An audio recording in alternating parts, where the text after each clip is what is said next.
they say all good things come in pairs, and with the Royal Rumble 2018, they had that covered with quite a lot of clarity. You have 2 Tag Team Championship matches, 2 multi-person World Title matches, and of course, for the first time ever, 2 Royal Rumble matches on the eponymous card.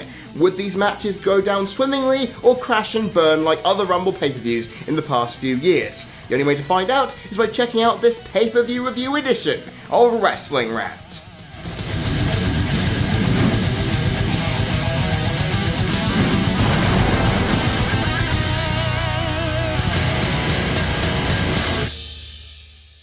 We kick things off with the pre-show matches analysed very briefly, because if you know how I work, these pre-show matches do not matter in the slightest compared to the main card. And those of you who are new to the channel expecting these to be done, well, you're going to have to get used to it or go somewhere else to have these insignificant little nuggets on a pay-per-view put down to analytical microscoping for all to see.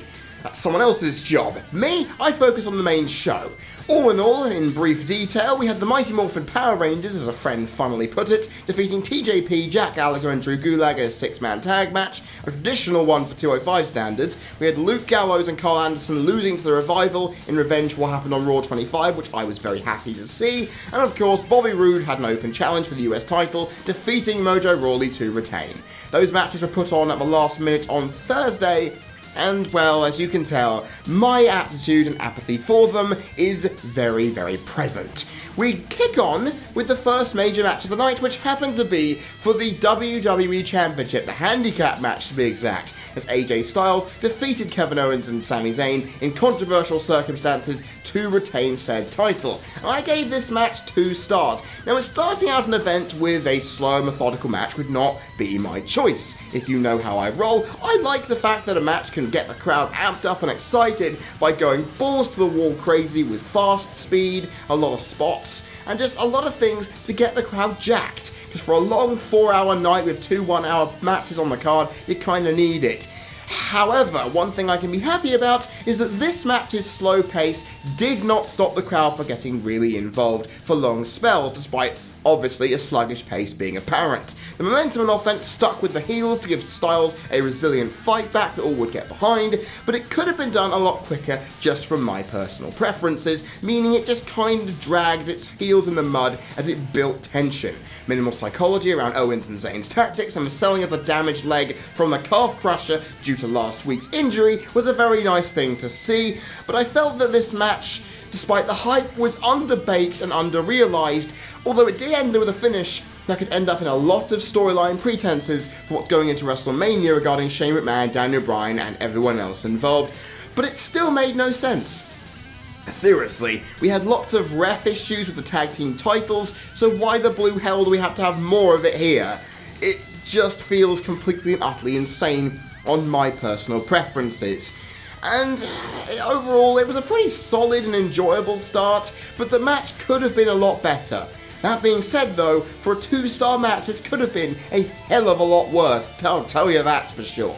Then we had the 2 out of 3 falls match for the SmackDown Tag Team Championships, as the Usos defeated Chad Gable and Shelton Benjamin 2 falls to 0 to retain their championships, and I gave this 2.5 stars, bang on average. Now this match, for me, should have kicked off the evening, because, like I said, it had the ingredients for all I bloody well needed for a good opening contest, with its fast momentum, swinging pace back and forth, and it slowed down enough to allow the challengers to methodically break down the Usos with good psychology on those legs, which is beautiful, and also highlighting how much of a danger they were, because my god, Gable and Benjamin gave the Usos a beating, and it was really fun to see. Now, it had a good story for that, and of course the tease of referee confusion, which had been building up for weeks prior, was really nice to see put in there as well.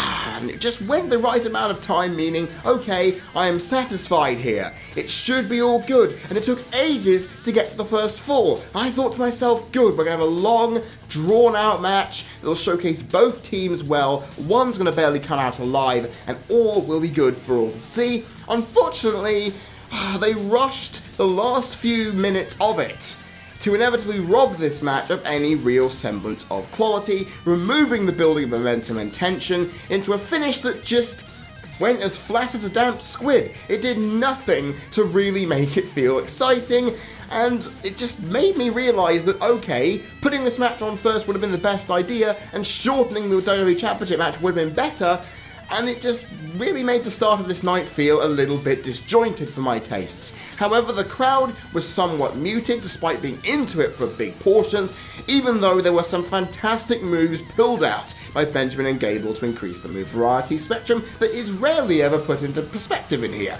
And overall, the week ending and the sudden defeat for the challengers meant that this match could have been a classic, and it inevitably got robbed of all of its potential. I was really looking forward to this match, and you know what? 2.5 stars is not bad. It's actually pretty good, but I know this could have been a lot more than this, and I'm just really disappointed that they weren't given the time to really take advantage of that. And as a result, the SmackDown end of things kicks off this pay-per-view solidly, but like I said, given the hype for both contests, let alone this one, I really wanted to see something more. Then we had the first of the 2 Royal Rumble matches. The men's one, because the women's one is more historic, and therefore it has to go on last, right? Okay, fine. As we saw Shinsuke Nakamura win the match, entering from number 14, to last eliminate Roman Reigns, entering at number 28, to win the title match at WrestleMania, and he chose to face AJ Styles. Yes, we get the match we all want, and I hope it main events, because Roman Reigns versus Brock Lesnar does not deserve to main event over that. Good Lord Almighty, it is going to be a lot of fun indeed. And I gave this match 4 3/4 stars, because for me, this is hands down the most fun and best Royal Rumble match I have ever seen. Now, of course, some people may be throwing 1992, 2007, 2001, and others at me. The fact is, 2001's Rumble only scored 1/4 star less. I felt, though, this match had a lot more intensity, a lot more fun in it, and also just most of the big names in this that you could get in the modern day who weren't out with injuries, meaning this is one Dean Ambrose and one Samoa Joe short of being almost perfect for the modern day representation of this company as a whole. That's just my opinion, however. You may take it wherever else you can, but either way, we'll go on with this. This Rumble had pretty much everything, to be honest. Surprise eliminations, a ridiculous Kofi Kingston save, the Hurricane and Rey Mysterio entering, which I didn't see coming, and it was joyous, and of course the arrivals of Andre Cien Almas and Adam Cole from NXT. We also got Heath Slater as a proverbial punching bag in the funniest spot I've seen in a Rumble for quite some time, while he also got an amazing elimination for himself, which nearly broke the record. Sheamus was eliminated in 2 seconds. That's pretty fun for all due considerations. And this, of course, was capped off beautifully by the final 6 hitting bells out of each other and going on a long time, building up tension when Nakamura finally got the victory, where the crowd absolutely lost it. Because for the first time in quite a long time, they got a Rumble victor that they liked. Now, I personally liked Alberto Del Rio from 2011 and Sheamus from 2012 personally, but of course, last time we got a pay-per-view winner on a Rumble show that they actually liked was Edge, which is saying a lot, because that means it's 7 years of people saying, oh, we don't like the Rumble winner, WWE are idiots. Good to know they finally got that right with a person who everybody loves, eh? And the fact is, at this rate, this pay-per-view, this Rumble match, kicked everything into high gear, especially considering that the crowd were into it from start to finish. They didn't die down at all, making this match exciting, and at that rate, when I look at this match, there's nothing I can really fault, except for a few little niggles, where early on, there weren't that many eliminations, which dragged the match's pace down, meaning the elimination rate suffered as a whole, making this lose that little bit of shimmer and take away that 1/4 star that it probably would have gotten otherwise. And while the surprise entrants were minimal in comparison to the actual ones in the women's, at least though these were big enough to take that category going anywhere up towards the top, but just not enough to again push this into the final rating piece it needed to score the full 5. Now, honestly, from that point, It says a lot that I would find a Rumble match to be this entertaining, this dramatic, and this intense, but my god, it was. And I honestly have never had so much fun with a Royal Rumble match. Not for a very long time, and the rating shows. This Rumble match was taken seriously, and we had a few good laughs, but it had an era of tension and intensity that really made it the most exciting thing to watch. Too bad it was in the middle of the card, but this was utterly fantastic, and it is an early and very unlikely match of the year candidate. WWE, you've got a few times to be able to better this. Let's just hope by the time the year comes to an end, I am not looking at this as the lone winner in that category. We're going to have to wait and see, but at this moment, the 2018 Men's Royal Rumble is going to be the torch that lights the way for the rest to follow. Now, any match following that up is going to have a few problems, and it turned out to be the Raw Tag Team Championship match, which saw The Bar defeating Seth Rollins and Jason Jordan to win the match, and of course, get the championships in the only title change of the evening. And I gave this a 3/4 of a star rating, because after that Rumble, there was no way that this match would even try to get the crowd back on their side. And now they tried to make this as electrifying and interesting a tag team contest as humanly possible, and it worked with the appearances by all outside of Jordan in the Rumble match, wearing Seth down enough to where he had to struggle against two guys after they put Jason Jordan's head into the post, causing a concussion problem, which of course he was already out with a back injury beforehand, which meant he wasn't in the Rumble to begin with. And logically, it was just going to be a simple way of wondering how long is it going to be before Seth Rollins gets beaten. And it was a very long time, because after that happened and they decimated him, they could have easily ended the match a lot sooner than the 12 to 10 minutes they actually put into this thing.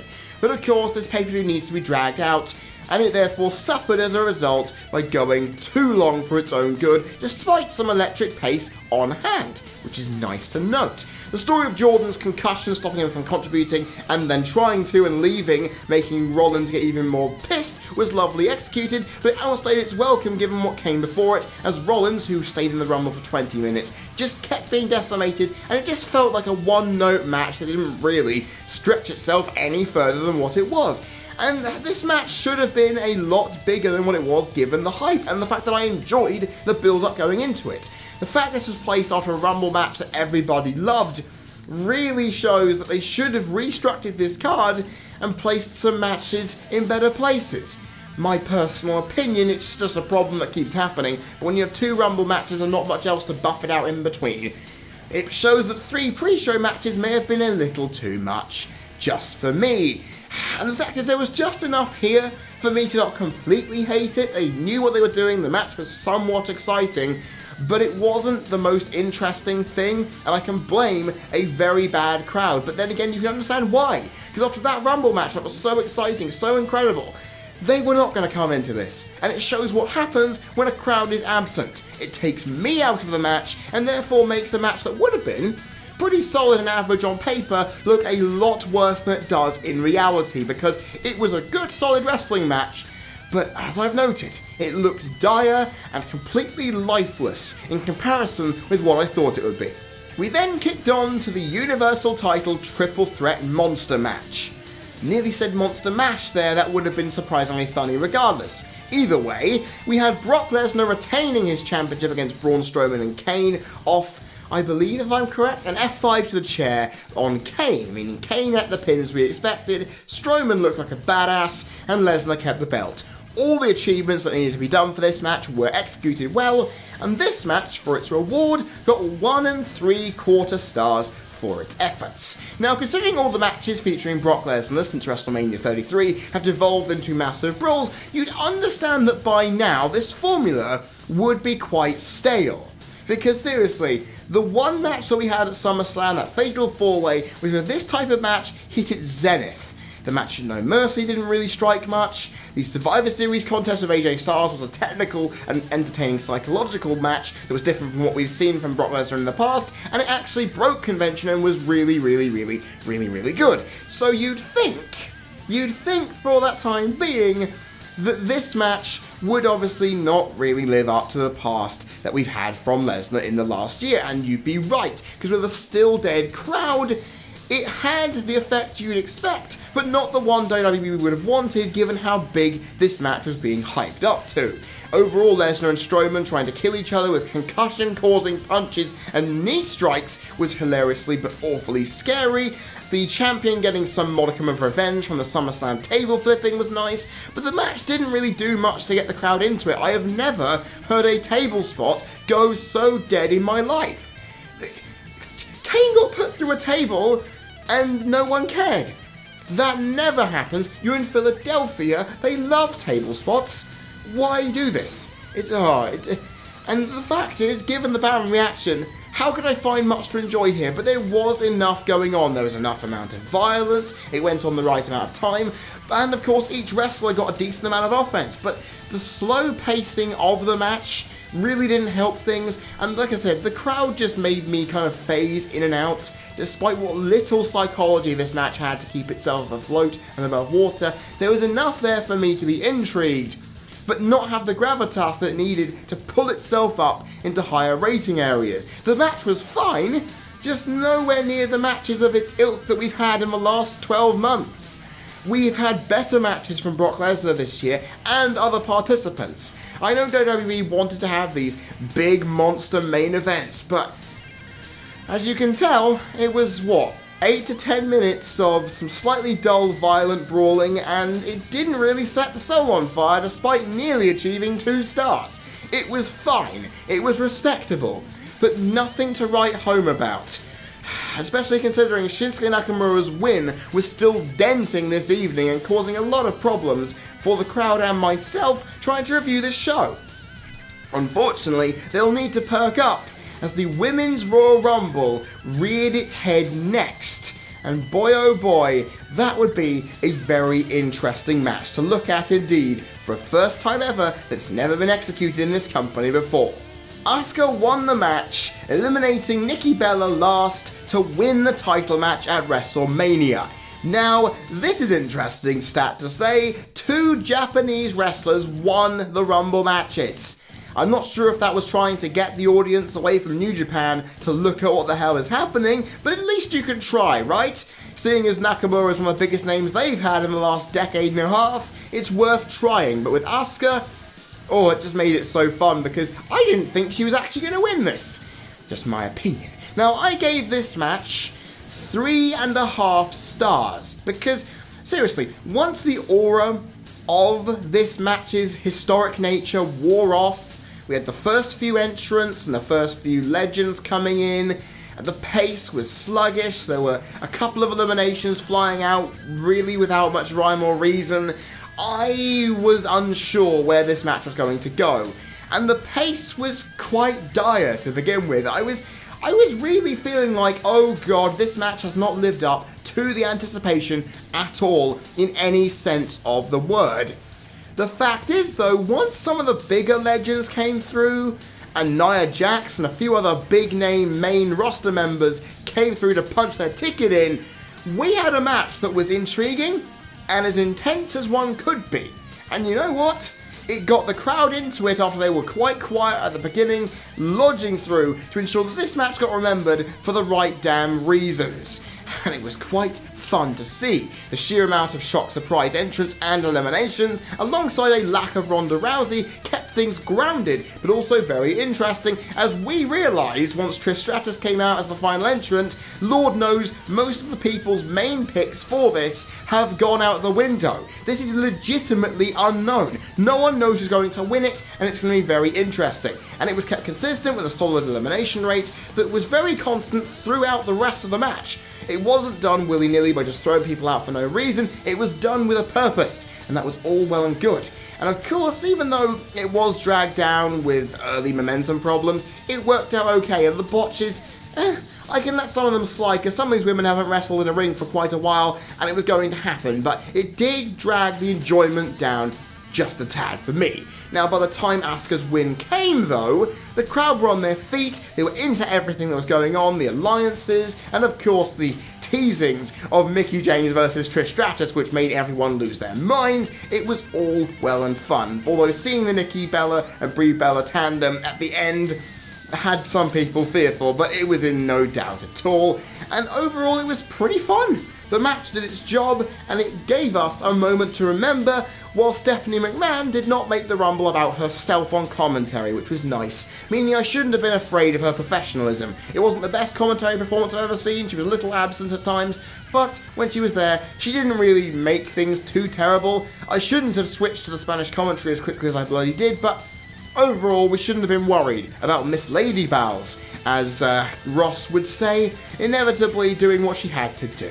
Now, this of course would leave the match with a lot to go for. It wasn't as good as the Men's Rumble match, but for a woman's first time only effort, I felt it did a pretty good job. It kept me entertained, despite some obvious problems, and had enough going on to where it wasn't a massive failure. It did its job perfectly, with the surprise entrances rising up to give this category a lot of heft, and of course, it had enough eliminations over the course of it, unlike the men's, to bolster a better rating overall in that department too.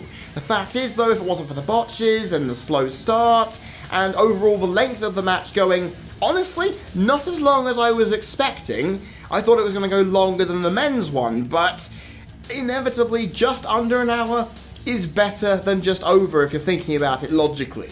Overall though, 3.5 stars was not the rating I was expecting going in, and as a result, I'm happy with that. Of course, Asuka couldn't pick her title choice, and on top of that, not just that as well, Ronda Rousey came through to steal the spotlight, and the Empress of Tomorrow was not happy about that. Now I understand, a lot of people thought that this was not well executed. They did the same bloody problem that happened with AJ Styles the first time by focusing on shocked expressions, and not to mention, those of you who don't watch UFC have no idea that Bad Reputation by Joan Jett and the Blackhearts was her theme song.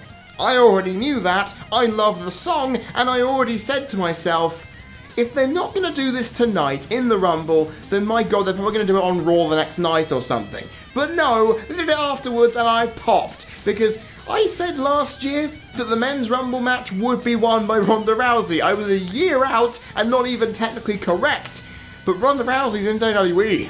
And I'm looking forward to seeing where that goes, because I don't know who the blue hell she wants to be in touch with, because that's going to be very fun, and it basically means my hype for the WrestleMania matches going through to New Orleans itself has me up here.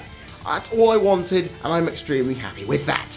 And the pay-per-view was closed out with a moment that was insane and quite surreal, whilst also putting forward a Women's Royal Rumble that for the first time ever actually lived up to expectations, even though some of them were a little lower than many would actually admit to believe afterwards. People say the women's match was better than the men's match. I have no idea what you're smoking, but at the same time, the women did a great job, and it was presented and executed as well as they could do, given what they had to deal with. So with that in mind, it's time for me to go on to my final thoughts about this show.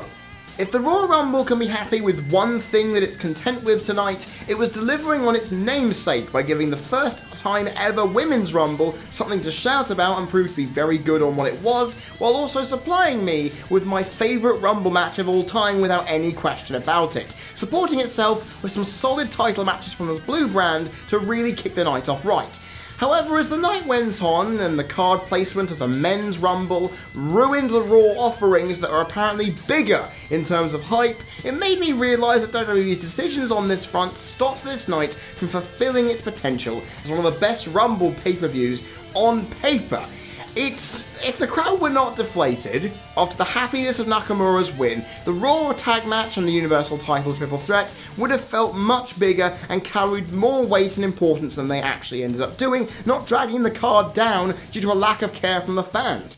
Regardless of that though, as the fact that there were also quite a few pacing issues throughout the night, and it dragged everything along where I was falling asleep because it was just such a long pay-per-view, overall, this was still quite an enjoyable night of wrestling, even if the matches as a whole didn't turn out as good as we expected. It was still fun, it was still exciting, it was a lot going on to prove WWE still have good things on their show despite the weekly build-up not being the best it ever has been. And the fact is, this show was quite fun, even though, like I've said, it's not going to match in the upper echelons of the best Rumble cards of all time, like 2001 and 2002, where they were running on all cylinders.